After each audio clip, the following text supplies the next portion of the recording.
this your place? No. No, I live with my ma. Oh. Yeah. You hungry? Hey, Ma! Can we get some meatloaf?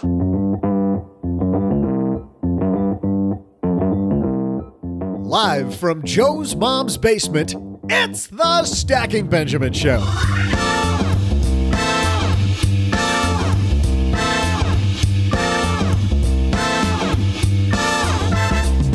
I'm Joe's mom's neighbor Doug, and today we're headed out to Philadelphia, Pennsylvania, often confused, by the way, with Philadelphia, Kentucky, for the Podcast Movement Conference. On today's show, we welcome from the Jordan Harbinger Show, Jordan Harbinger. From the Fire Drill Podcast, Gwen Mertz. From Bigger Pockets Money, Mindy Jensen. From Popcorn Finance, Chris Browning. From the Clark Howard Show, and from the Poor Not Poor podcast, Joel Larsgaard. And finally, the author of Freelance to Freedom, Vincent Pugliese. We'll be talking student loans, budgets for people just starting out, saving money in your daily life, credit card debt, how the Fed matters for normal people, and more. And now, two guys who may or may not have just been seen together in public in Philadelphia, Joe and O.G.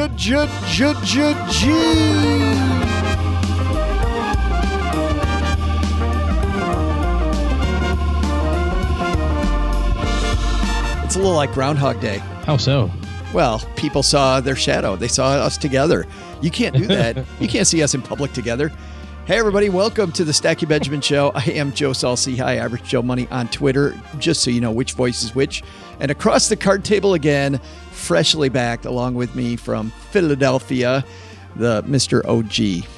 I love Philadelphia. Cool town. Only there for about 11 hours. I've decided that from now on, when I travel for work, especially when I'm not paying for it, I've decided that I need to have at least one extra day. I can't fly in at night and fly out the next morning. It's just exhausting. What time did you leave the hotel that next morning? You were out at 4:30? Yeah, 6 maybe, something like that. Oh. It was pretty sucky. But I didn't go to bed till 1 because you dragged me out. You're like, hey, let's go eat dinner. Hey, let's have more fun. Hey, a friend of mine's coming down from their room to party. Let's hang out here and talk shop. We did have fun with Deacon Hayes from the World Cup Wallet. Yeah. We talked to him. But more important than that, OG, it was a blast hanging out with some of our friends that listen to this show. It's very, very, very cool. My favorite part of the night was when somebody walked by me and went, oh, I'm sorry, Mr. Og. I'm looking for the celebrities. That is awesome. Immediately went to the Choose FI guys. And I'm like, right on, brother. Right on. Mr. Og. He disses you to your face and then then turns to Brad from Choose FI and he's all over totally it. grabbed the badge or name tag or whatever. Grabbed it and looked at it and goes, oh, I'm sorry, Mr. Og. I'm looking for the celebrities. Well, and what's funny about that whole thing is that you may think that was a member of our community who was joking because that's a kind of funny joke that we do. But that person seriously had no idea who you were. Which was awesome, by the way. Which was awesome. Yeah. And by the end of the night, we barely knew who we were. It was so fun. It was a great time. And I would mention names, but I'm afraid that I'll forget one because we had so many cool friends that we got to meet face to face. So thanks to everybody for coming out. A great night in Philly. And we're going to have news about the Roadshow OG coming here soon. Tickets going on sale very soon. And by the way, if you want to be able to afford to come to that Roadshow, you know what you do, OG? You go to magnifymoney.com because when you go to Magnify Money, the average person saves $450. And since our tickets are only going to be $10, you save $440 and you'll get to hang out with us in either Orlando, Kansas City, or Detroit. And you can come to all three. Or come to all three. Absolutely. We'll have a how much are the tickets? $10. We'll have a special deal if you get all three for the low price of $29.99 on sale. How about that? Yeah. 0% interest. I got goosebumps from that. But if you're trying to get your credit cards down to 0% interest, you go to magnifymoney.com, stackingbenjamins.com/magnifymoney. Not only do they have 0% credit cards there, they also have, for people that pay their bills every month in full, they have the reward point games. You can also look for the best savings accounts, the best checking accounts. Over 92% of the stuff available online through banking is at Magnify Money, stackingbenjamins.com/Magnify Money. We're also excited that Emperor Investments supports Stacking Benjamins. Investing can be complicated. Selecting the right equities can be daunting for even the most sophisticated investors. That's why Emperor Investments, a new robo-investing platform, is offering Stacking Benjamins listeners personalized all equity portfolios free. My favorite F word, free, for 6 months. Take advantage of this exclusive offer. Head to emperorinvestments.com/SB and select Stacking Benjamins podcast under How Did You Hear About Emperor during sign up. Hey, we don't have any audio from our awesome meetup. You got to come to the meetup to get the audio of that, of us hanging out. Or Joe needs to remember his recorder. Or one of the two. One of the two might be right. But I do have a bunch of our friends who have been on the show before, and a roundtable that we do whenever we go to conferences, the What Are Your Listeners Thinking About roundtable. So tons of podcasters hanging out at Podcast Movement OG, and today's show is going to highlight a bunch of them. But first, we've got a couple headlines, so let's move. Hello, darlings. And now it's time for your favorite part of the show, our Stacking Benjamins headlines. And our first headline today, this piece comes to us from MarketWatch. Wall Street investors can't remember the last time a GDP report was so crucial. Second quarter GDP came in late last week at 4.1%. This piece is written by Mark DeCamber and says Wall Street just traversed a gauntlet, the busiest week of corporate quarterly results, fresh developments in global trade relations, and a historic stock tumble by Facebook. However, the headliner of this jam-packed week might be GDP, the official scorecard of the U.S. economy. And here to talk about this, to kick off our Podcast Movement episode, my Podcast Movement BFF from 2018 from the Fire Drill Podcast, my good buddy Gwen Mertz. Thanks for having me on, Joe. It's been so long since we chatted. I know. We just got off the plane, and I didn't stick the recorder in your face like I should have, and people are going to hear other friends of ours talking face-to-face. You and I talked face-to-face a lot, but not about this. We did. We covered a lot of subjects that were not the GDP. Let's start here, and I want to circle back to industry conferences in general, because I think they're important for a lot of people, no matter what industry you work in. But this whole idea of GDP meetings, like if I'm driving down the road right now, Gwen, and I see GDP, and this is super important to Wall Street, or I see the Federal Reserve just met today, is that important for me to follow? Indirectly, yes. Directly, no. But what do you mean by indirectly, yes? The report that came out last week doesn't really have too much of an impact on our daily lives. Like, I didn't notice any change after the meeting was done.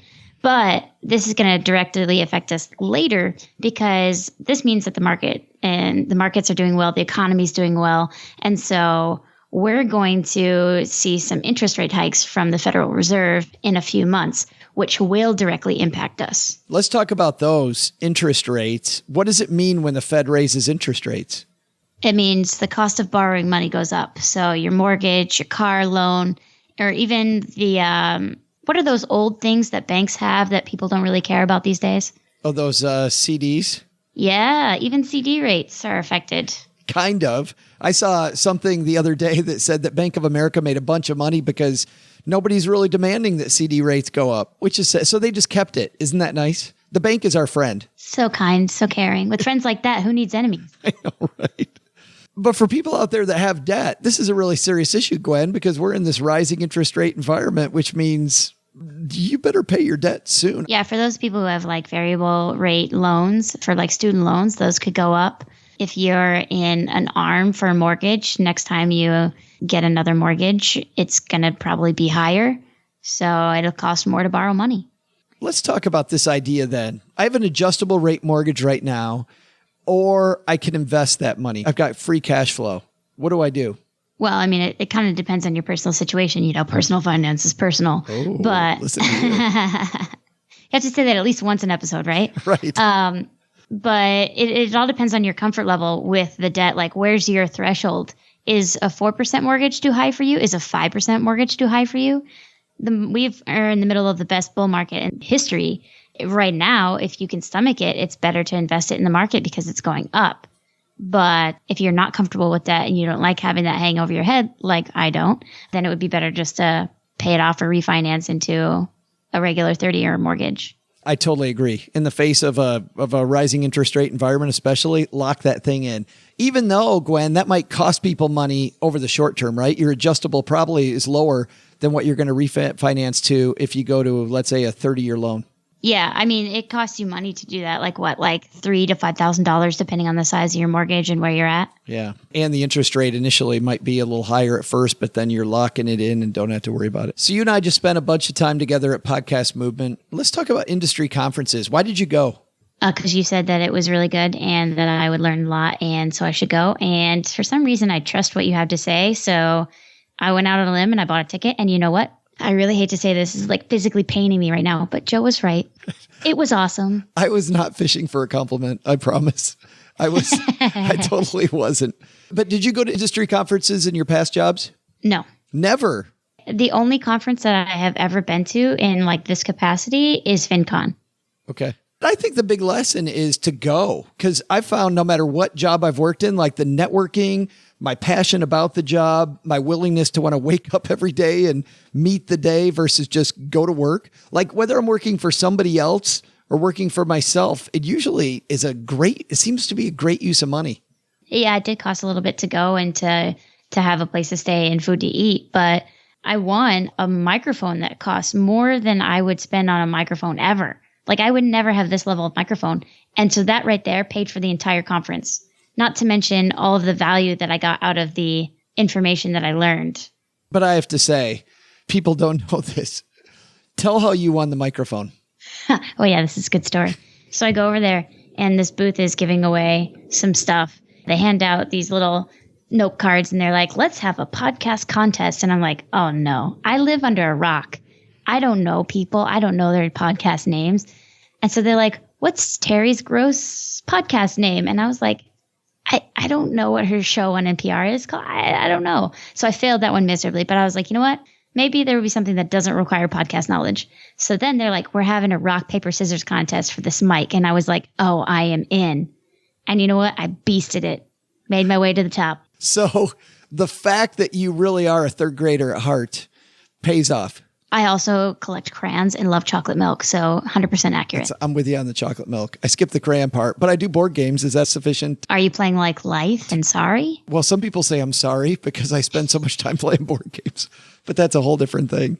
Gwen from the Fire Drill Podcast, thanks for hanging out with us for a few minutes. Thanks for having me on. Thanks to Gwen. It was great seeing Gwen at Podcast Movement. You even hung out with Gwen. For about 1.8 seconds. Yeah. It's just, I feel so terrible about those things because there's so many people that you want to spend quality time with and there's only so much time, right? So you're like, hey, so how's it going? You kind of do the whole thing and then you're talking shop and you go, crap, there's another person I want to see, but I totally want to respect the fact that I'm hanging out with you right now, but I'm going to go over here now. You feel horrible. Right. Feel terrible. No, I agree. I think the big lesson though, Hero G, is that even though these Fed meetings seem to have nothing to do with your life, that they really do, and you should pay attention.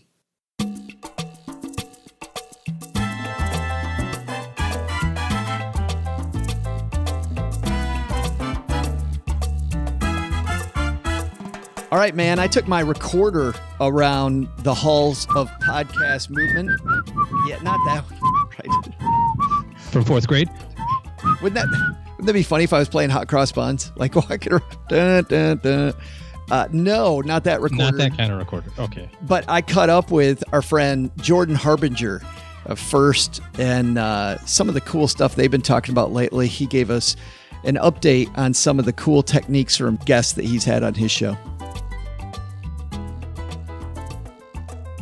I'm talking about exciting stuff with Mr. Jordan Harbinger from the Jordan Harbinger Podcast. How's it going, man? It's good, man. I'm at 3.1 million downloads last month. As you and your audience know, I had to reboot in February. So 6 months in, not too shabby in my opinion. Still got a long way to go. That is awesome, though. That's great news. And you said on our show recently, that's all about your network. And that's important for everybody, whether you're an entrepreneur like you or I, or you're somebody working for the man. Yep, that's absolutely true. I wouldn't say, hey, if you're new and you want to start a show, you should have 3 million downloads a month by month 6. That's unrealistic. But me having been in the game for 11 years and having the right connections and being able to reach out to some of the top podcasters like yourself and others to ask for help and say, hey, can I shamelessly come on your show and plug my new one, the Jordan Harbinger Show? Then you have to do that.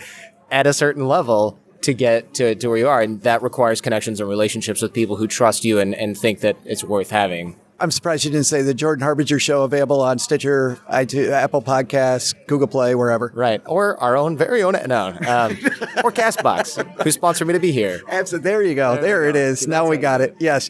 Well, let's talk about your show. Give us one of the best pieces of advice you've had from one of your guests, because you go much deeper with guests than we do on Stacking Benjamins. Sure. Yeah. I spent an hour with each guest. And one guest, Nir Ayal, episode 48, he talked about traction versus distraction, which is kind of a cool little dichotomy. And what he discussed was actually planning time in your day to do things that one might actually be otherwise distracted by. So let's say that we find ourselves surfing Instagram, farting around on Facebook in the middle of our workday. What if we plan an hour after lunch to actually get that stuff done, screw around in our email inbox, do these other things that would normally be distraction, and then we don't have to mess with it for the rest of the day. So it's no longer distraction. It's actually bringing us closer to our goal, and we've planned it into the day. So then you don't have to feel shame about it. You don't have to stay at work for 6 extra hours making up for lost time because you planned that into your day. So the idea of traction, something that moves you towards your goal, or distraction, something that moves you away from your goal or takes you off the path, was a really great concept. And we talked about a lot of strategies where he does that, where he teaches other people how to do that. And he's kind of known as he's like the guy for focus. And he actually spends his time with the other side, training Facebook and software like that, how to become more addictive. So this is his make good. I'm going to train people in the Jedi mind tricks that I'm training these companies in so they can defend against them, essentially. That's so evil. He trains the dark side how to be darker. Pretty much. But then he's like, but wait, I got a whole book for the bright side. And we're like, look, you're not just the good drug dealer now, okay, Nir? Come on.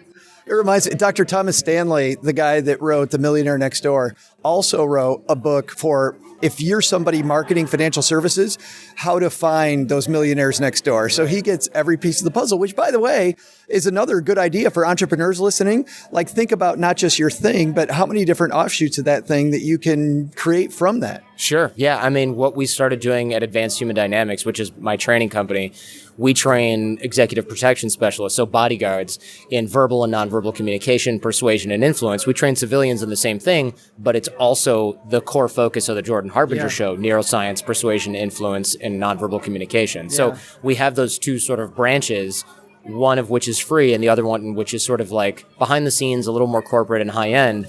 And you want to be able to do as many of these little niches as you can, as long as you aren't stretching yourself too thin. I love that idea. Aaron Mahnke, I was just in a session with from the Lore podcast, talking about taking your podcast and then all of the other ideas that you have from that. And it translates to a lot of different industries. Let's talk about another guest, Jordan. Who else has been exciting on your show? Yeah, I had Alex Coots on the show. This isn't somebody who's famous, but he is somebody who is well known in certain circles, especially in consulting, government, and things like that. And he's actually a negotiation instructor, and he'll consult with everyone from the House to the Senate to Disney, all the way down to teaching classes on this stuff.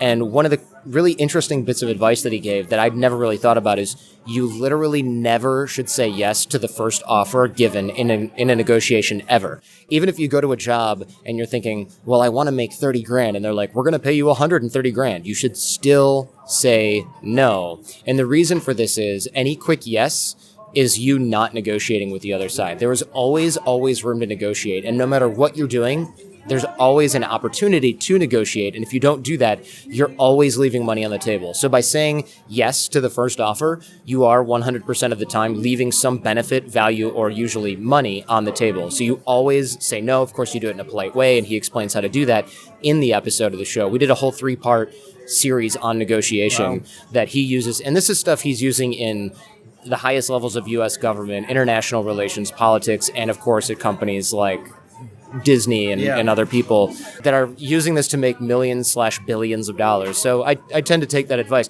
but I would never think, well, they offered me 3 times what I was asking for. Of course I'm going to say yes. You always negotiate no matter what. I feel like I violate that every stinking day. Yeah, me too. Jordan, thanks for hanging out with us for a few minutes. Yeah, thanks for having me on, man. I appreciate it. It's always neat sitting next to a guy like Jordan because his brain moves so quickly.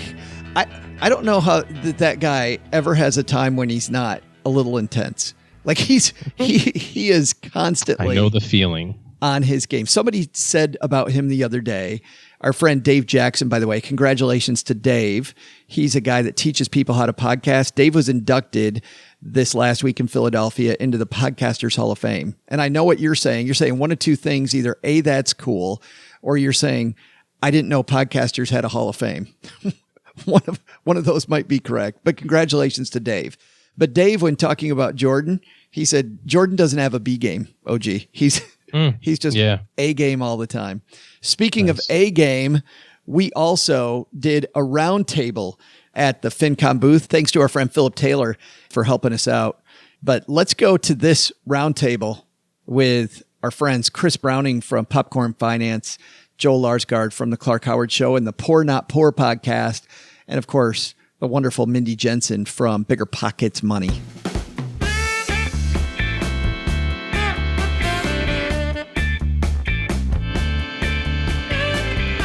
One of my favorite segments of our live podcast from Podcast Movement is always when we do our roundtable segment. And this year is better than ever because we got rid of those losers that have been on past shows. You're right. And we upgraded. So let's go around the room here, our little area at the FinCon booth. We finally have Chris Browning from Popcorn Finance with us. What took you so long to get here?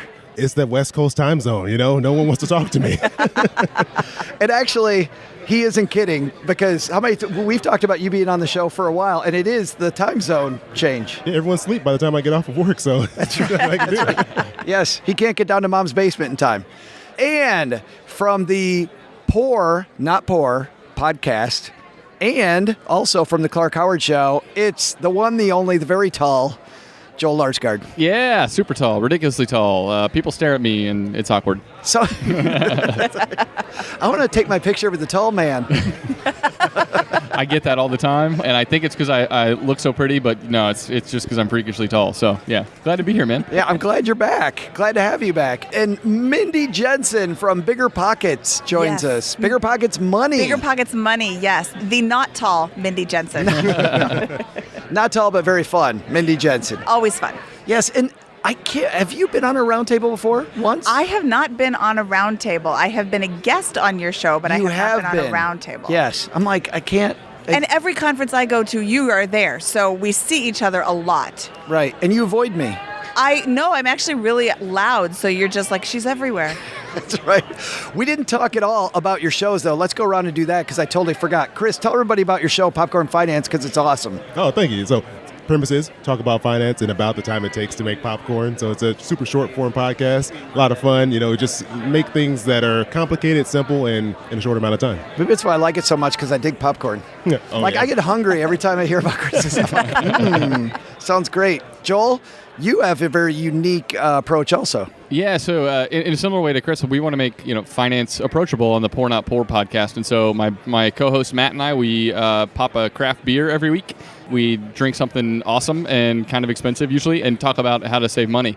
So it seems like it'd be like the opposite, right? That you shouldn't do that. But part of our goal is to help people understand that there are some things that it's okay to splurge on. And you have to know what matters to you when it comes to your finances. And it's not just starvation, right? Like spending as little money as possible, not spending money at all. That it's not that, but it's actually finding those things that really do matter to you. And then actually focusing your time and your efforts and your money in those areas, but then saving and cutting back everywhere else. And so how can we live a rich life now, while saving for the future? A rich and foamy beveragey. Exactly. Yes, delicious. Absolutely. And Mindy, everybody knows Bigger Pockets. You guys, Bigger Pockets Money, around for 8 months, 9 months? What month is it now? July? Yeah, about 7 months. We started on January 1st. And we just talk about finance. Bigger Pockets, the real estate podcast, talks about real estate, but you can't really invest in real estate if you have no money and bad credit, which is one of the top questions that we get on the Bigger Pockets forum. So I said, well, why don't we start a show to teach people how to, fix their credit, how to get better, how to have money. And your co-host, Mr. Scott Trench, the book, by the way, I gave my kids as a gift for the holidays because I love that book. Set for Life? Yes. But he is slightly intense. He is very intense, and it gets even more intense when you realize he's 27 years old. I know. Like, what 27-year-old has that knowledge? It's so annoying. I am the president of his fan club because he's so actually. smart. But yet he's got the jokes of like a 48-year-old man. It's amazing. So, yeah. He is a 48-year-old man crammed into a 27-year-old's body. That's a good way to describe him. All right, let's talk about what's going on where you guys live, your shows, your audiences. One of the things we talked about here a lot at Podcast Movement is how fun it is interacting with your fans. I mean, we had our meetup here this week. It was a blast meeting people, the fact that we're not just stuck in a basement. But when you interact with your fans, what are they worried about money-wise right about now? Chris, we'll start with you. You know, one of the questions I get a lot, and it's kind of how I started off the show, was with credit. So we had a lot of people who asked me about, how does your credit score work? How do you improve your credit? What do you do if you have no credit at all? And because I think there's a lot of myths, a lot of bad information about the credit and credit score. So I think that really confuses a lot of people on what they even do with that thing. Well, let's ask you guys, what's the biggest myth that you see with credit? The one I don't ever understand is that you have to keep a balance on your credit card. That's a great thing to do, is keep a balance on your credit card. It's gonna make your credit score go through the roof. Just never pay it off all the way. And I don't understand where that one came from. MasterCard, that's where it came from. Keep a balance, especially if it's 21%. Joel, what's the biggest myth you've seen? I think the biggest thing people don't understand when it comes to credit is probably credit utilization ratio. It sounds like this big term that's nebulous and hard to put your finger on, but really, when you look at the overall credit limit that you have, it's like you've got a credit card, let's say, with a $20,000 limit, your credit score is going to be best served if you're only using a few $1,000s of that overall limit. So having high limits is not a bad thing. A lot of people are like, well, oh man, if I have a high limit, then it's not going to be good for my credit score. But no, it's actually better to have a high limit and spend less every month. Pay them off every month, right? That doesn't help your credit score either. Yeah. But then only use a small amount of the available credit you have, and that's actually going to be the biggest rocket ship to moving your credit score up. It tells you that you're credit worthy. It tells you're trustworthy. I've got all this money available and I don't spend it. And I only use small amounts every month, right? Yeah, exactly. That's one of the best ways to improve your credit right there. Mindy, how about you?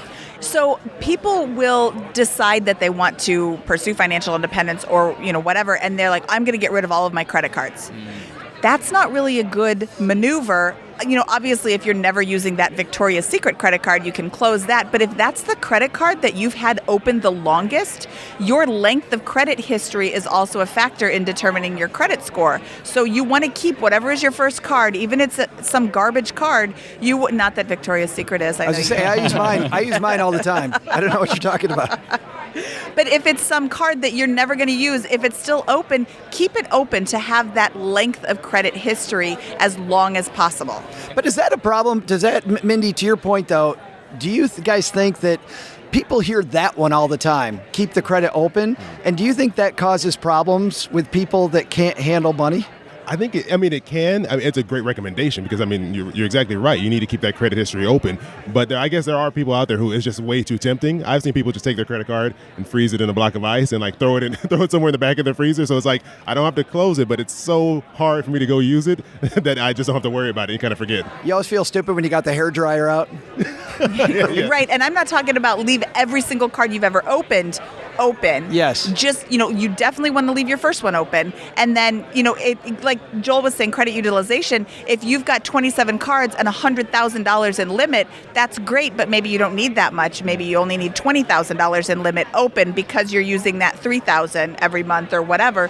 You want to keep the longest one open and then keep a few open. You don't want to just close out everything because then you have, a 0 credit score. Right. And if it's too big of a temptation for you, I think closing a card would be better than racking up debt that you can't pay off, right? Exactly. So if we're talking about that, I think a lot of, money is personal, psychological, and if having that credit card in your possession, even though it's good for your credit score, is going to cause you to go charge it up too much, then that's not good for you. And I think we know, even probably as us sitting here who think about money a lot and care about helping people with money, that it is sometimes easier to spend when you're using plastic than with cash. That's psychologically proven. And so if it is harder for you to have the plastic in your wallet or your purse, then you should really consider, cutting it up or maybe closing the credit card, because it's worth that dip to your credit score in all likelihood than not being able to pay your bills and paying 22% interest on that money every month. That's true. It's very true because you have to kind of know yourself, and I don't think we give ourselves enough time to really think about how we feel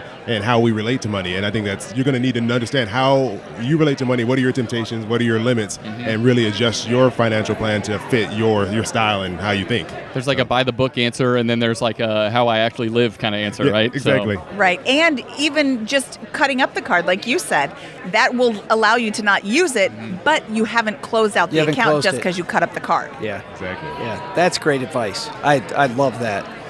Thanks. Everything else has been horrible. That was great. Joel, what's your audience saying?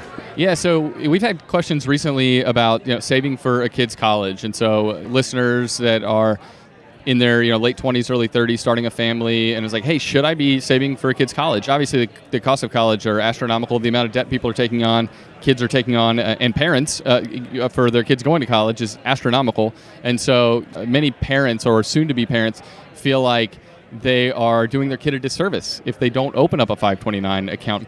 But a lot of people end up starting a 529 plan without maximizing their own retirement plans. Little do they know there are a lot of ways to pay for college, but there's really only one way to pay for retirement, and that's what you're going to save in your 401k or your IRA or your 457b, right? So I would say, make sure you're maximizing those things available to you, and don't feel the guilt to save for your kids' college just because that's what you're a bad parent if you don't, right? Just because they're going to write a book and they're going to blame you either way. Right, exactly. But they're going to blame you even more if you don't have anything saved for retirement and you try to go in and move in with them when they're like 40 and they've got their own family. That's worse. They'd rather have the college debt than you moving in with them. So yeah, take care of your own retirement first. OG and I have run some of these numbers, and for most people, a state school, depends on where you're at, but an in-state school could be $350 to $450 a month from the time they're born if you want to pay for all of it. That's like a car payment. You pay the 18-year car payment. Yeah. Chris, where do you find an extra $400 in your budget?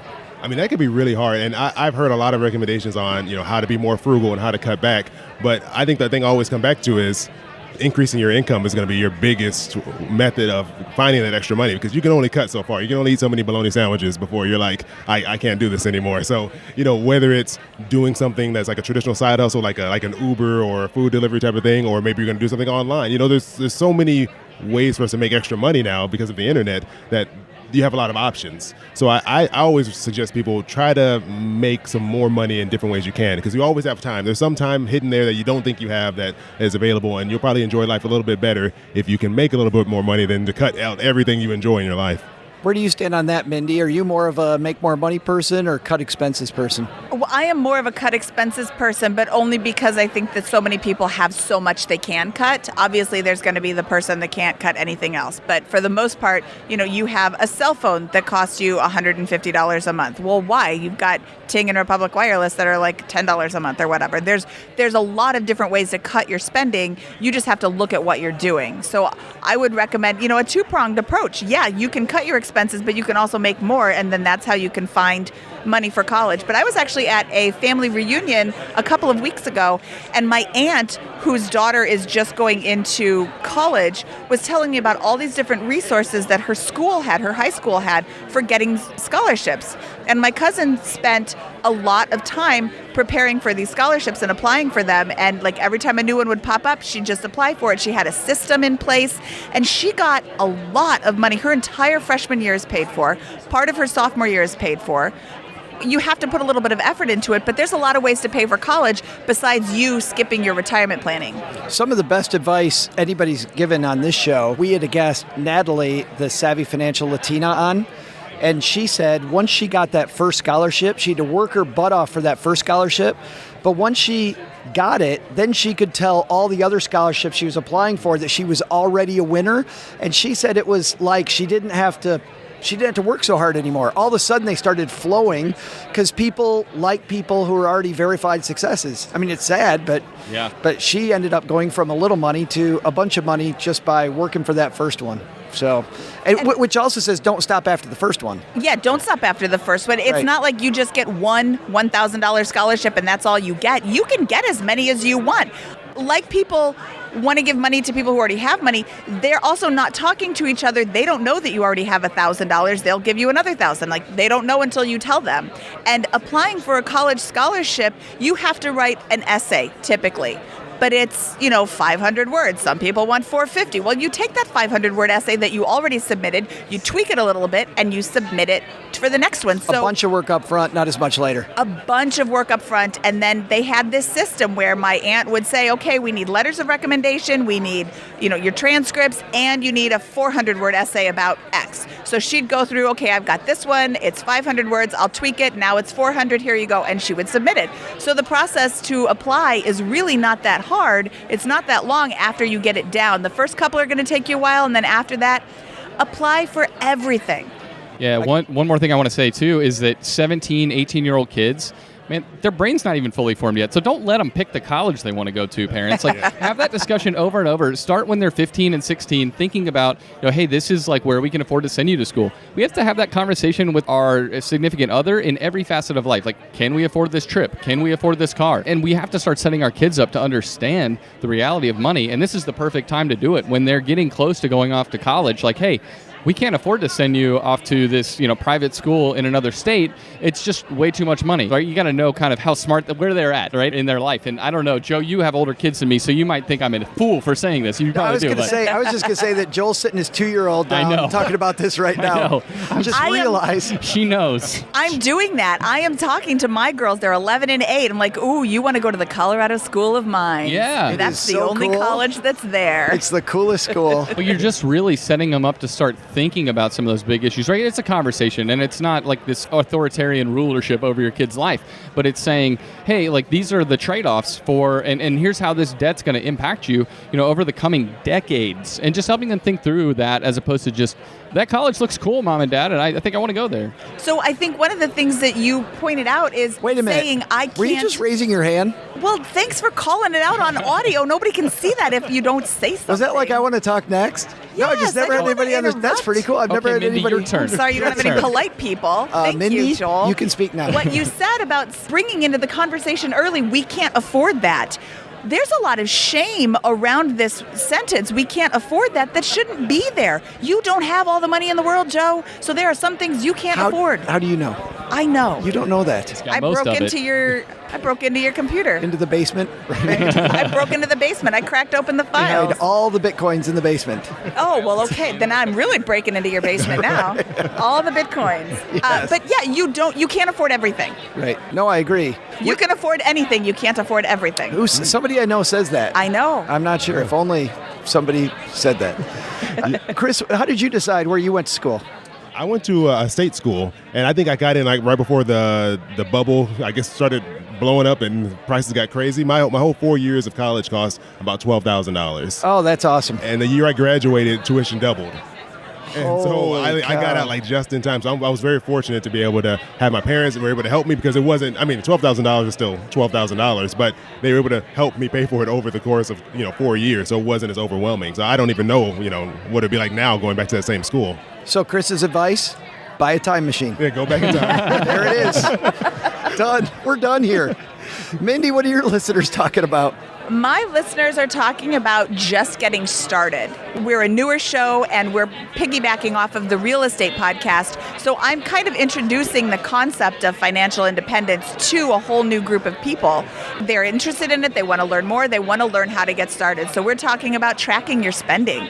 If you're going right back to the very beginning, you need to know where your money's going so then you can know where to send it.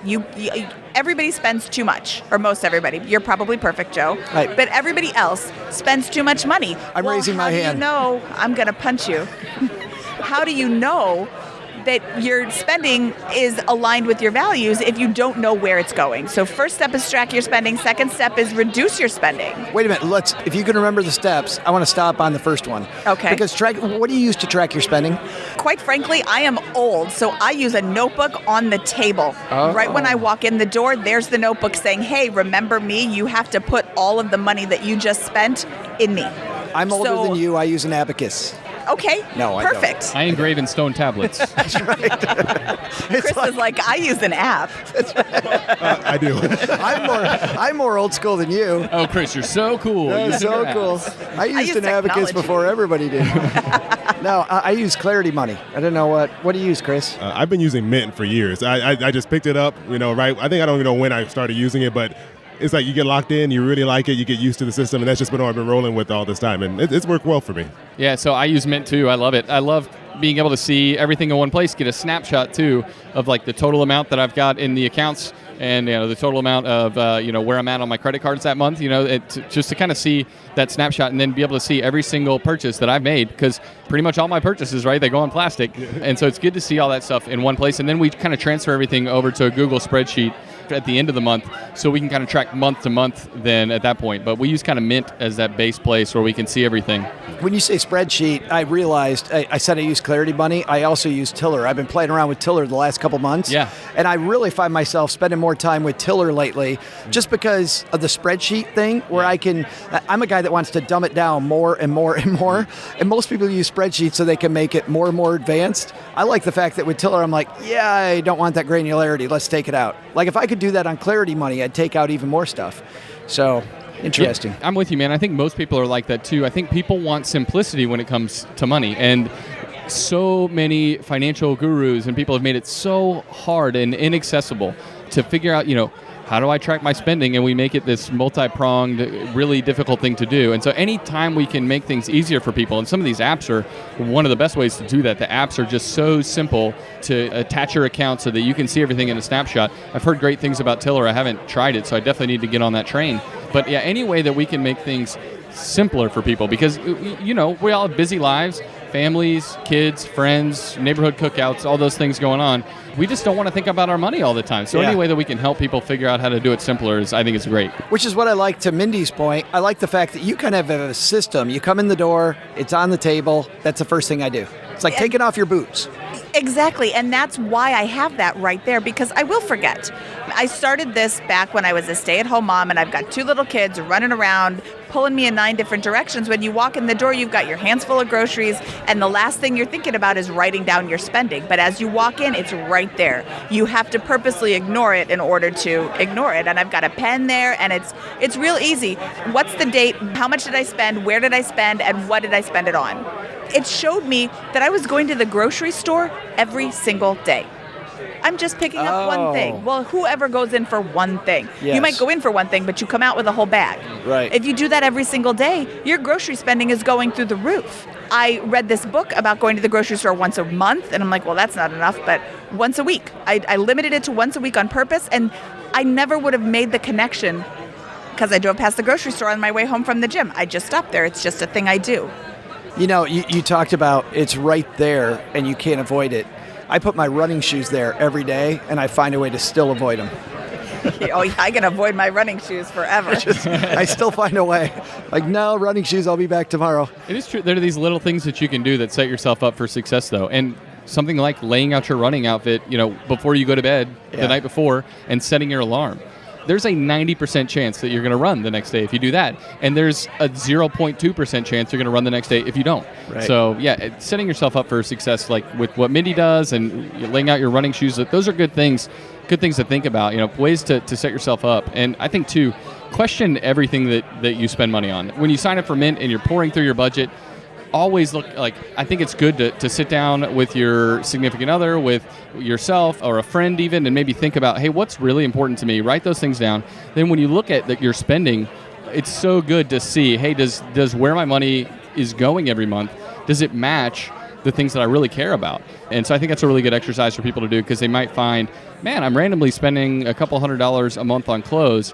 I don't really care about looking different, and that's a really good way to assess the situation. And that goes back to the beginning of our conversation, Chris, what you said, does your spending meet your values? Yeah, exactly, because you don't know until you really look at it. And I know for us, I guess we're valuing food a whole lot, because I was paying for a house worth of food every month. It was like, I think one time we checked our budget and we spent like $1,200 on food in a month. And I'm like, I am coming over to your house. There was nothing in the cabinet. I think we were just eating out. It was horrible. I felt like sick when I saw that number. I was like, this makes no sense whatsoever. I don't even remember eating food that felt like it tasted $1,200. So, but that's cool. It's funny because at the start of it, it's like going to the dentist. You don't want to go, but afterwards you feel so damn good that you did. Like when you finally look at it, I bet you felt great. Yeah, after I got over the shame, I was like, you know what? Right. I can make a change now. And it was like amazing once because I felt like our budget was always out of balance, and I was like, this doesn't make any sense. We have a budget. We looked at this is what we're going to do, but somehow, money just finds a way to flow out of your pocket. And once we realized that's where it was going, we could really sit down and say, all right, we're going to take out cash because we can't trust ourselves with a card, and this is going to be our food budget. And after that, it helped so much get things in order, and we had all this extra money that we didn't know where it came from. So I like that you said shame. Yeah. There's a lot of people who don't even look at how they're spending because they know they're doing it wrong, and they're ashamed, like the ostrich hiding your head. You're not going to change your spending just because you're not looking at it. You still need to look at that, and you swallow your pride and just take a good look. Oh my goodness, I'm spending $1,200 a month on food. Oh, why? Oh, because I'm going out till dinner. Well, maybe I can stop that. Maybe I can do a little bit of menu planning or meal preparation ahead of time. And, it's small tweaks to your life that change your financial situation. And I think most people don't think that they have the power to change their finances or their life. Like they feel like life is happening to them, or their lack of budgeting is hitting them in the face, but they don't feel like they have the power to go out there and change it and make positive tweaks and changes to that are going to influence their life for good. And so I think people need to hear the message that they can change things. And the thing that you're struggling with right now that feels really difficult, or that look at your food budget and then realize I can do something about it. You can change that. And people feel like, and I feel like that there's like a cultural message almost right now going out to people that's like, you can't change things. This is the way things are. And I think obviously there are people dealing with difficulty, and there are things that do come up that aren't your choice, right? But we do have a lot more personal choice over our lives than we think. And I think that's a good message to convey to people too, because, download the budgeting app and then start writing it down and start having those conversations. You have the ability to do that. It's funny, as you're talking, I think about more and more in my life why Vicki Robbins' book, Your Money or Your Life, we're having this philosophical conversation. And really, it's different than a lot of books that it's all philosophy. I mean, the book is just starts with your values. What do you want to do? And I was very surprised, to dig back into that book that I'd forgotten until recently with the new edition of it, like how exciting. I don't know if you guys have read Your Money or Your Life, but she has this cool ratio called how many units of joy do you get per dollar spent from that thing? And I love this idea of units of joy per dollar spent. I just think that's a great ratio, and we don't think about that enough. Yeah, because I remember, like, for a long time, my biggest struggle with money was buying things just because they were a deal. And so I would have, a pair of shoes or a new pair of pants or something that with the tag still on That's because you work for the guy that knows all the good deals. I know. And so I was like, if it's a good deal, I should buy it. That's right. And then I just realized I had all this crap, and it was cluttering my room, and shirts that I had never worn or wore once. And I realized I didn't really like them, but hey, it was only $8. But when you're talking about units of joy that it brings me, that $8, man, it'd be much better spent somewhere else. And so, yeah, I try to question everything that I buy now, be a little more thoughtful, and even give myself, a time delay to buy something. So, all right, this is something that I know I want. I will shop for the right price, but sometimes it takes me weeks or months, but that's just something, and then I know that I really, really do want it and worth spending money on. I used to question everything, but negatively, like, do I really need that? And then it became this negative cycle. But when I reframed it to how many units of joy does this give me? It's like this beautiful, I don't know. It's like vocabulary, language is everything. Yeah, the way when you change your mindset, how you think about anything that's even like an everyday thing you come across all the time, it can shift your perspective. Yeah. And I know I even talked to someone about like the financial independence movement and thinking of it in terms of the freedom that you can have later in life by deferring some of the things that you want now. And it's like, well, I can give up some money now for the ability to go and, retire a little bit earlier. Or, I don't need a new car if I can, stop working soon. So it's like, balancing it out. Mindy, we stopped you partway through. I don't. You were talking about tracking your expenses. Oh, okay. And then reduce your expenses. We went on such a long tangent. I know. I forgot what I was saying. Well, I just wanted to stop because I was worried about apps, and then we got into philosophy, which was fun as heck. But okay, so the step 1 is track your spending, and step 2 is, review your spending. After you can't track your spending for a day and be like, oh, okay, I know what I'm doing. You need to track your spending for a month or two to really get a feel for where your money is going. As you're tracking it, you start to see, oh, wow, I'm going out to the grocery store every single day. Well, I don't need to do that. So you start cutting back naturally anyway, but then you sit down and you really pour over that and make sure that it aligns with your values. And I don't need to go out to dinner every night of the week. And I know people who do that every night of the week. Maybe you're a foodie. Maybe you just don't have anything at home. Well, how do I stop that? You need to start being more conscious with your spending. I have a friend who he and his family, 3 daughters, they go out not every day of the week, they go out every meal. I know people like that too. They're not retired. Do you know how bad I'd feel? I just, every time I talk to him, I'm like, I wouldn't feel that good. Eating restaurant cooking every day, just, I don't know. There's something too. I love going out to a restaurant every once in a while, right? It feels special then. It's like a joyous little celebration or something. And if I went every day, man, it just, old hat, whatever. Totally gets rid of that. Yeah. Yeah. Completely. I was going out to eat all the time, and I never got tired of it. So. Chris, like, I'll accept that challenge. If someone wants to fund this, I will do a test, and I'll report back. We'll start a GoFundMe, Chris. We'll make that happen. Well, thanks for playing today, guys. Let's talk about what's going on your podcast. Mindy, what's happening at Bigger Pockets Money? We're continuing to find really awesome guests who can share their story of their journey to financial independence, and also people who can share tips and tricks for how you can get there. We just interviewed Nick Loper talking about side hustles, how to increase your income. Great episode, really great guest. And we're just continuing to talk about the financial independence journey. I love Nick, and he's usually a guy I see all around here. I'm sad he's not here this year. I was really surprised to not see him here too. Yeah, what a great guy. Yeah. We'll link to all these shows, by the way, on our show notes page at stackingbenjamins.com. Joel, what's happening at Poor Not Poor? Yeah, so the latest episode we recorded, obviously while drinking a beer, was about micro-investing apps. And so we kind of give the down low on... I thought it was microbrewery investing apps. Oh, no. that, when those come along, I will tell our audience about it. Yeah, sure. I want to know about that too. Yes. We go kind of through a few of the different micro-investing apps. Like Acorns, that kind of thing? Like Acorns, M1, Robinhood, and we kind of give the pros and cons, and then the pros and cons to micro-investing in general, and then kind of some thoughts about how you should be investing.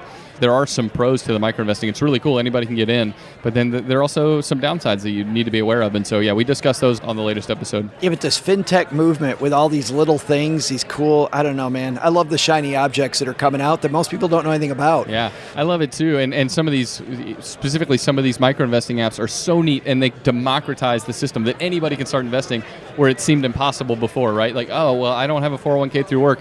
I got to go to this like giant company and try to set up an account, as opposed to just downloading an app and putting $500 in and getting started. Bam. Yeah, but then the other downside, one of the downsides is that you can be day trading, in minutes. And that's a terrible way to invest. So, yeah, there are definitely some pitfalls. I'm glad you brought that up. Day trading is not good. Well, and I think I just wrote that down. I really think that's how most people are actually going to use those apps too. Yes. It's amazing you can get fee-free exchange-traded funds, but a lot of people are going to buy 62 shares of Snap, and then it's going to dip 20%. They're going to sell it, and they're going to buy something else. Because it's free, they'll sell it. Right. Because there's no barrier. Yep. Yeah, I totally agree. So, see, I'm making fun too early. Totally turn it around on me, and now I feel ashamed. Chris, I'm glad we finally got you here, man. I'm so happy to be here. Thanks for having me. What's happening at Popcorn Finance? So one of the latest series I've been working on is something called Investing 101. So it's a way to kind of talk about investing from the very basics of it, and from using language that's really simple, easy to understand. So what is a stock? What is a bond? What is a mutual fund? What is an index? Things like that. So that way these terms don't become so scary and it pushes people away. Because I think it's like hearing another language. Like I don't know what they're talking about, so I'm not going. Absolutely. Over I mean, we threw around 401k, 529. I mean, all these. What the hell is any of that? Yeah, all these numbers and acronyms they throw at you. You're like, I don't know what you're talking about. So my goal was to be able to provide these little episodes that were resources that someone could listen to, pick it up, and say, okay, all right, now I know what they're talking about when they say a bond, and now I know when I look at my 401k plan at work what this is. So that's my goal. We just finished up one on it was a guide on how to buy stock, so a beginner's guide to buying stock. So if you've never actually purchased stock or opened a brokerage account, it was kind of explaining what that is. So when you hear those terms thrown out, you know what they're talking about, what they're referencing. And so it's an ongoing series. I've kind of had it going since the beginning of the show, and I try to build as we go along. So that way it's kind of like you build up your confidence, you build up your knowledge, you go, and the next thing you know, we'll throw some crazy term at you. You're like, oh, I know what you're talking about. I got that. And next thing you know, they're buying 500 shares of Snap on margin. A bunch of put options. No, I can't imagine that's definitely what Chris is advocating. So. I would not recommend that, but it's your money if you want to do that. Hey there, trivia fans. I'm Joe's mom's neighbor, Doug, and I'm loving all of this live from podcast movement stuff, aren't you? Yeah, except for one giant glaring omission, Joe. Nobody invited the real star of the show. Jeez. Okay, but hey, let's not dwell on the obvious because I'm the consummate professional in this organization. Let's just move past that to your trivia. Some are saying podcasting is the new thing. But back in the day, music videos were the new thing. Back when videos actually played on MTV, what song was the first music video ever played on the channel? I'll be back with the answer in just a moment.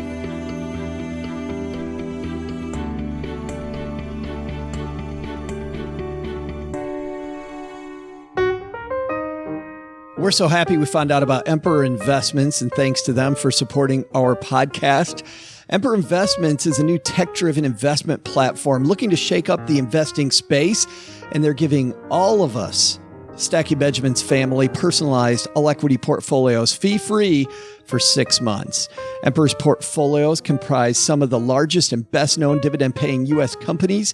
Emperor Investments is a lifestyle investment company. That means they understand that investors have different goals and dreams. Maybe it's a new house, a dream vacation, retirement, maybe your own basement that you can podcast out of, right?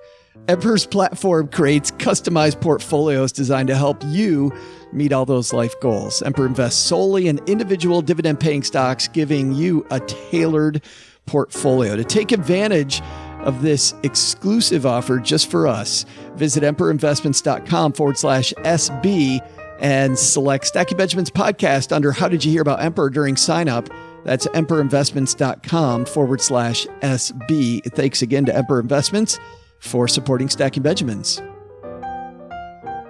We're also supported by Magnify Money, our longest time sponsor. And the reason why we love Magnify Money is simple. It's because you can compare, ditch, switch, and save on more products there than on any site online. So you might hear me typing right now as I do about once a week. We take a look at what savings accounts pay.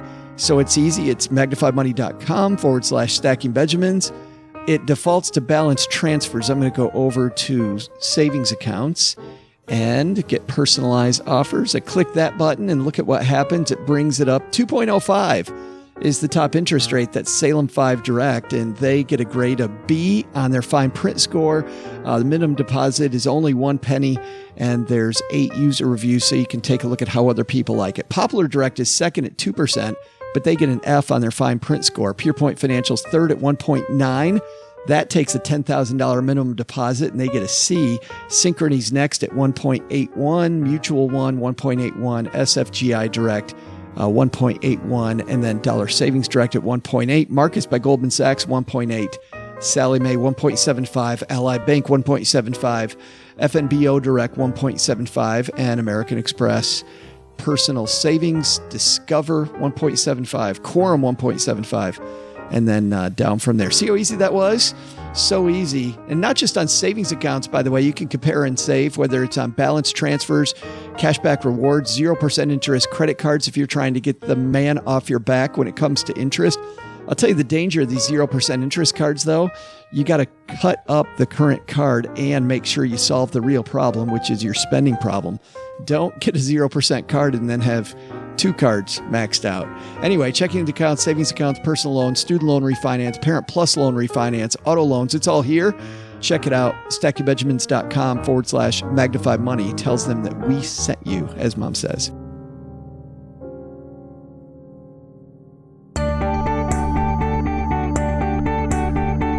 Hey there, trivia nerds. I'm Joe's mom's neighbor, Duggan. Let's keep this party rolling, shall we? Here was today's question. Back when videos were played on MTV, what was the first music video? If you guessed that the answer was the Buggles hit Video Killed the Radio Star, I'd love to shake your hand. Hey, but make sure you wash your hands first because as Joe's mom says, I do not know where that hand has been, buddy. See ya.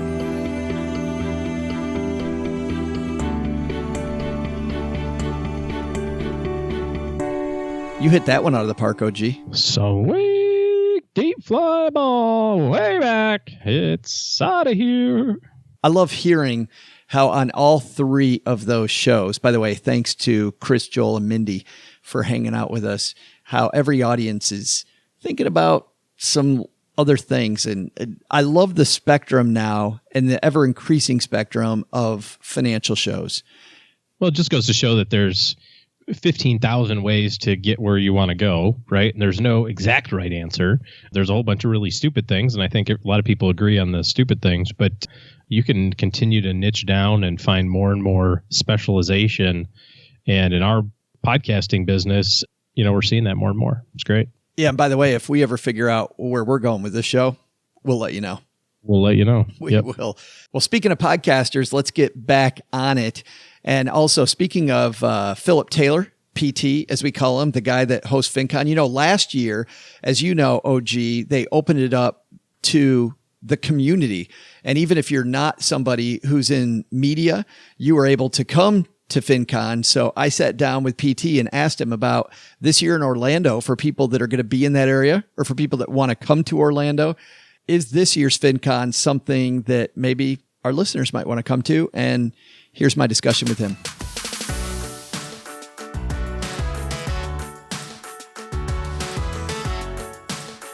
And here with me at the FinCon booth, Mr. FinCon himself, Phillip Taylor, as we call him, PT.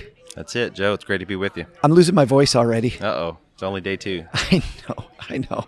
And we still have to do the roundtable portion, so guess what, everybody? You're getting Joe with less and less voice. This is every year, every time I do this. It just gets better and better. It does. So this is exciting being here at Podcast Movement. Obviously, everybody's heard from a bunch of people that have been on the show before, but a bunch of our listeners went to FinCon last year, and people are going to have an opportunity to come to FinCon this year. Tell me about that. Yeah, so last year, if you remember, we did Your Money Live at FinCon, sort of an event within the event.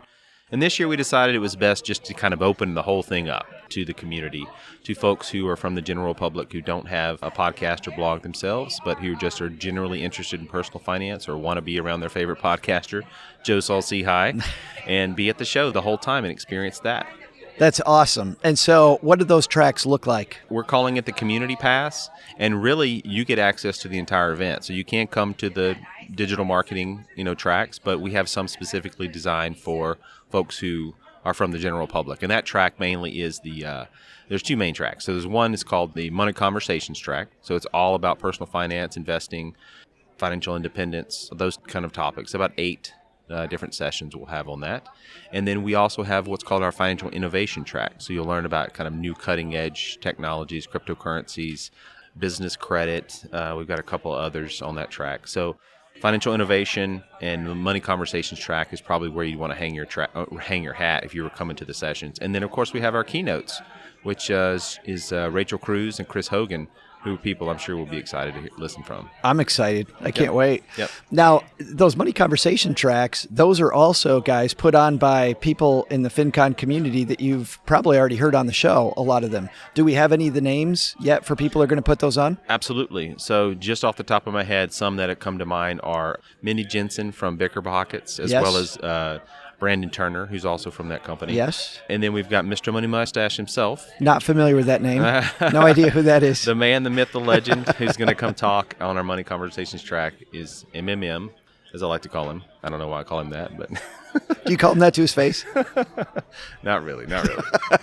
Just for us. I just call him sir. It's our secret. Nobody listens to the show, so yeah. And then I think we also have Paula Pant on that track as well. And then, of course, the Choose Fi guys. Yes. Yep. Awesome. Yeah, so lots of good podcasters and cool folks. We had a great meetup with those guys here in Philadelphia. Had a great time, and thanks for coming to that, by the way. Absolutely. That was fun. Fantastic.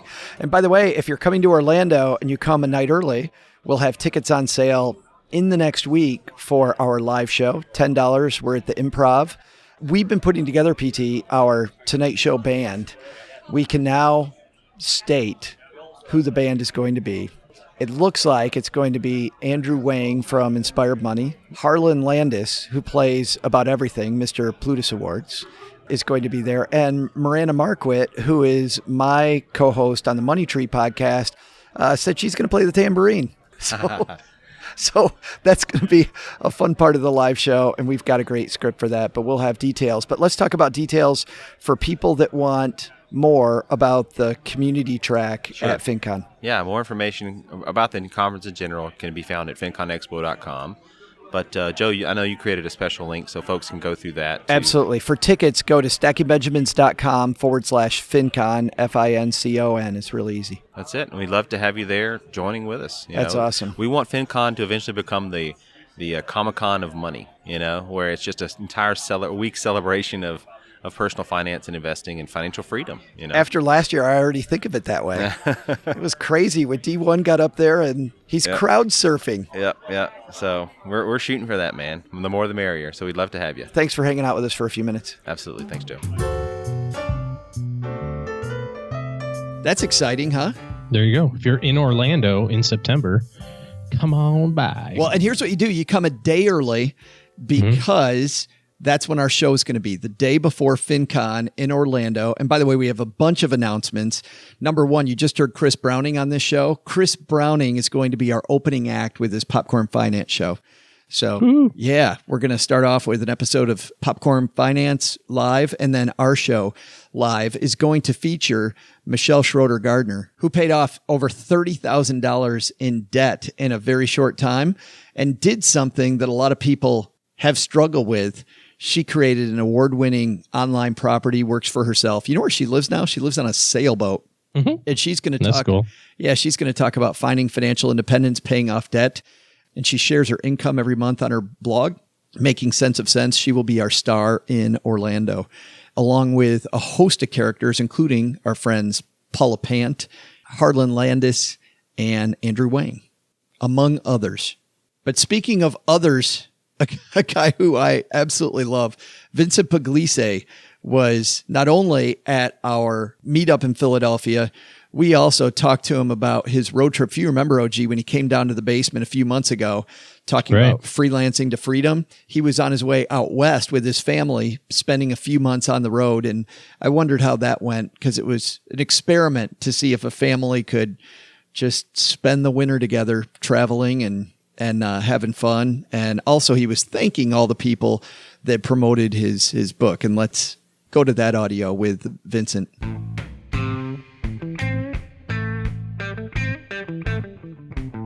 You'll meet anybody at a podcasting conference. Vincent Pugliese is here, man. How are you? I'm doing great. How are you doing? I'm better now that I'm talking to you. We're together. So you came by the basement partway through this huge epic trip you guys were taking. How did it end up? It ended up tired. We were going to go. We weren't sure 2 to 4 months. It wound up right around 3. When we saw you, it was fresh. We were probably a week into it. And the kids were still, it was great. We went, I think, 23 states. We stayed in Arizona for a month, California for a month, and Utah and Colorado. And by the time we got past the mountains towards the Midwest, it was like everybody's kind of like, okay, let's wrap this thing up and get refreshed and go back home. So we've been home for a little bit and we're planning the next leg. But that's cool for people that didn't hear your interview on the show. And I love this follow-up. By the way, we'll link to your appearance on our show notes page at stackingbenjamins.com. But tell people about your trip, because it was really cool. It was during the school year, and you and the kids and your spouse, who's, by the way, way better than you, you guys hit the road. Yeah, it was this idea where, and you're absolutely right, she's way better than me. I got very lucky. I was publishing a book, Freelance to Freedom, and it was coming out January 2nd, and I never want to do everything like everybody else says to do it. So instead of doing, book signings and stuff, so why don't we just go on the road? And why don't we go thank the people that helped us out? It was the complete, okay, we had, people like yourself. We met, and Roger and Pat Flynn, all these people that had endorsed the book and helped out with the book. Why don't we go on the road, make a family adventure out of this while thanking the people that helped us? So, we got to stop by Dan Miller and Dave Ramsey and you and Roger and Pat and Seth Godin, the people that John Lee Dumas, the people that helped us out, and build it in so the kids can kind of see what all the effort that we put in and the people that helped us get here, and we get to have a family adventure. And we homeschool, so that's what made it possible in the winter. So, it was a real unbelievable experience. And also, you're in Pittsburgh, right? Yes. So it was a great idea to go in the winter, too, to get away from a little bit of cold there. We kept watching the weather. We try not to laugh at everybody living back, but it's like it's snowing every other day. But the problem was we got back April 2nd thinking, okay, now we'll be home in the spring will be starting. And it was miserable for the first month. And I was like, I'm moving. I said we were in California on the beach for a month, and now we're in April in Pittsburgh, and it's so, no, we didn't even see our neighbors for the first week because nobody comes out of their house. I'm like, I can't do this. So we just booked a place in Arizona for 3 months for this winter, and then we'll travel all around from there. You talk a lot in your book about becoming frugal and your quest, the two of you, your quest to become frugal. Did you find that this trip was a frugal adventure, or was it a big expense? It was a little bit of both. on the grand scheme of it, it was a big expense, but at the same time, like my parents went through a lot of hard times and they're doing well now. My mom still, she's looking at the prices of everything. Like I think once you go through it and you deal with some serious money issues and having very little, I think it's hard for us to be like, oh yeah, let's just blow a bunch of money. But it's very strategic in what we do. We know that this is an experience that we wanted. We didn't come back with stuff. We came back with memories. And that's what we wanted. So when we talk about it, we're sitting around the house like about Colorado or Utah or the people that we met. And just to give the kids a sense of diversity of like, the world doesn't revolve around our house. There's people, we're in Las Vegas and seeing homeless people on the bridge and like giving them money, and just kind of the world's much more diverse than what they might think. There's people living and working in their mom's basement, is what you're saying. There are, and we got to be there. That's right. Which was such a great experience to be one of the few to be in the basement. And I just wanted to just credit you. Your family is just unbelievable. Your son was, you guys don't know, like Nick, he took our kids around, we would hire him to watch the kids. The kids loved him. So that's funny. You're too nice, man. No, you're awesome. That was very fun. I'm so glad you stopped by, and it was great catching up with you. Oh, thanks so much. So funny thing about Vincent, I met him when he was in the basement, of course, but then I didn't really get a lot of time to hang out with him. So at the meetup in Philadelphia, I said hi to him and he goes, yeah, we've met. And I go, right, sure. And then we're talking a little bit. And then I kind of make my way around the room. He's standing there again, but I don't know it's him. I'm like, oh, hey, I'm OG. And he goes, right, we've met now twice. But funny story is that we were talking about, where I grew up and that sort of thing. And he goes, interesting connection to your hometown. And he went on to tell a story about how after college, he actually worked in the town that I grew up in for a summer, took a job there after he got done with school. And it's amazing to me, like how everything comes around full circle, right? You go, oh, I'm from this little town. You've never heard of it. He goes, try me. I tell him, he goes, funny story. Let me tell you about how I used to work in that town. The funny thing about him, though, is even if he hadn't, he's been everywhere. As people that don't know Vincent's story, because we also didn't talk about it just now, we'll share a link to his interview on our show notes, like I said. But when you're an award-winning sports photographer like he is, he's been everywhere. Kind of been everywhere. Yeah. I'm going to see if I can intern with him for the Super Bowl. It's incredible. Yeah. Can I? I promise I'll just tag along. Good stuff there. Well, and I promise not to take Tom Brady's jersey. It was great seeing everybody at Yards Brewing. Thanks to all the people that we were able to get audio from. And actually, you know what? Doug's going to thank everybody we talked to, the long list of people. But thanks everybody that came and hung out with us. So, Doug, take it from here, man. Is there anything we should have learned today? So, what did we learn today? First, ever wonder if those Federal Reserve meetings have anything to do with your life? If you're borrowing or saving money, yes! While you don't need to pay attention to every detail, keeping up with the Fed can be both entertaining and maybe even a little educational. Hey, do we advocate that on this show? Edumacation? Yeah, I didn't think so. Okay, second, fighting debt. So are millions of other people. Ignore the myths about leaving a balance on your credit card and pay it off. Being debt-free is way more important than worrying about your credit score anyway. But the big lesson? Don't let Joe and OG go to a meetup in Philly without you. There was beer and I wasn't invited?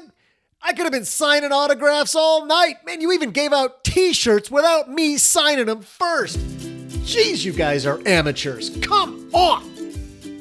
Special thanks to... Whoa, that is a long list. You know what?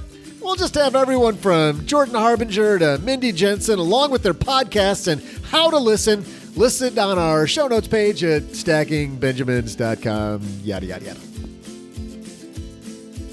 This show was created by Joe Saul-Sehy, produced by Richie Rutter-Reese, and engineered by the amazing Steve Stewart. Online, visit us on Twitter at SBenjaminsCast or on our Facebook page. I'm Joe's mom's neighbor, Doug, and I'm a lot deeper than you realize. In fact, sometimes I just stand in front of my mirror and reflect. SB Podcasts may receive payment on the show from sponsors and guests in the form of books, giveaway items, discounts, or other remuneration. There's no way you would take advice from these dorks, but like Joe's mom always says, don't take advice from people you don't know. This show is for entertainment purposes only, and before making any financial moves, consult with a real financial advisor.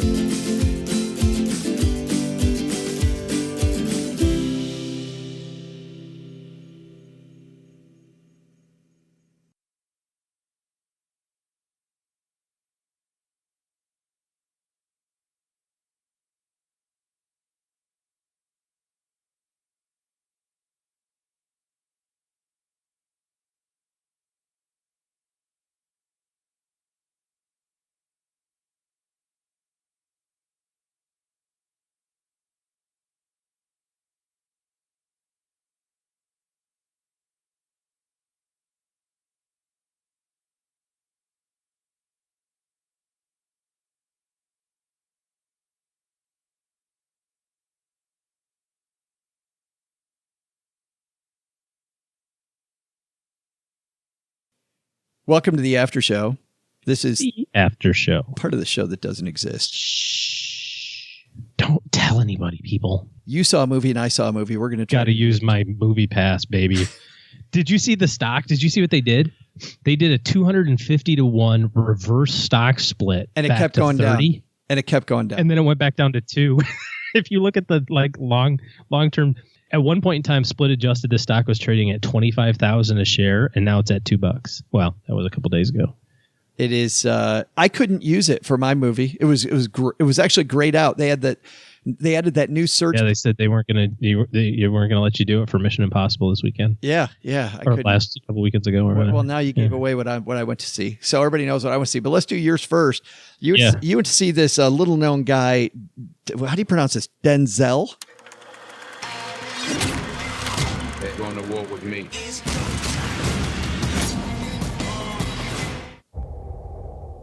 First time to Turkey? No. Long time ago. Different life. Now you come back. Yes, I'm looking for something. You can find whatever you wish in Turkey. How about a man who kidnapped a little girl from her American mother? Will not be looking for such a man. It will be dangerous for you. Men like him would think that.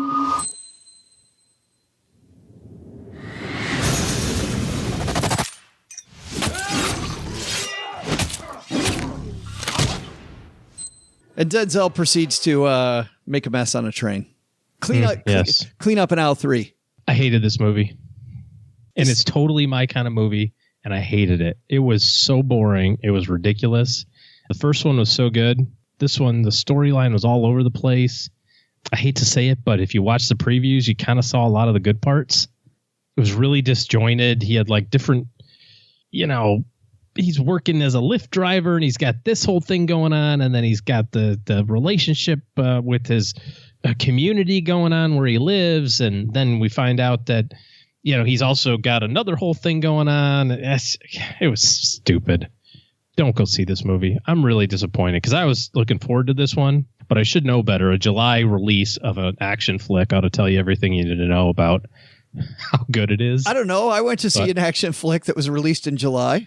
Okay. Well, mine sucked. What was yours? What do you think? I already said it was Mission Impossible. Yeah. But. Let's listen to a little bit of this. This stars a guy named Tom Cruise. Is that how you pronounce that? Yes. Your mission. Should you choose to accept it? I wonder, did you ever choose not to? The end you always feared is coming. And the blood will be on your hands. The fallout of all your good intentions. You had a terrible choice to make in Berlin. One life over millions. And now the world is at risk. This is the CIA's mission. If he had held on to the plutonium, we wouldn't be having this conversation. His team would be dead.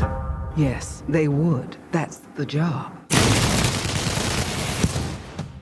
And that's when the craziness starts. It is Alec Baldwin's IMF, which includes, of course, Tom Cruise's character, Ethan Hunt, against Angela Bassett's CIA. They're having a little internal struggle about who's really in charge, who's going to go get the bad guy. Of course, they find out a bunch of stuff early in the movie about the bad guy.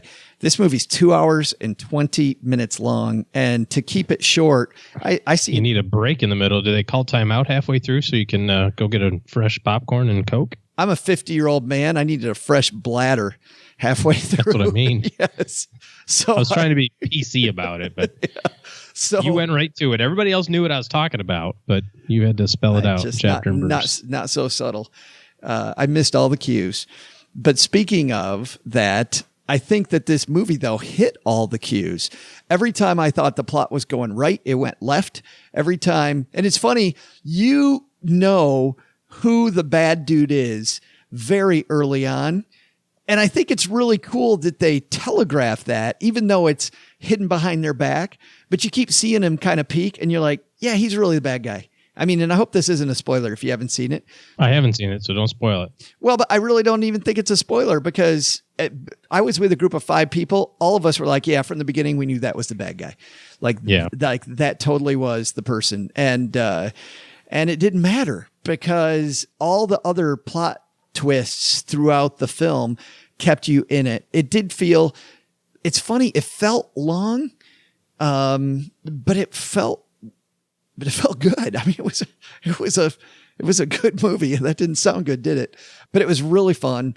I enjoyed the ride. And Mission Impossible, you know, they're going on and on their trailers about how it's getting all these thumbs up. Well, add mine to the mix. Usually I see these big theatrical releases, and you and I have talked about this before, OG, where I kind of think that films sometimes are able to skew that. They're able to kind of work with people. I feel like sometimes the reviews are fake, and maybe this one is too. I still thought it was a really fun ride, and well worth seeing. Mission Impossible. Great. So see Mission Impossible, not Equalizer 2. Tom Cruise looks old. Well, he is old. He doesn't look super old, but he's not that much older than me. I can't. Well, no, that's what I said. I can't believe. Oh, look at you. All right. We're going to end it there before I flip the table.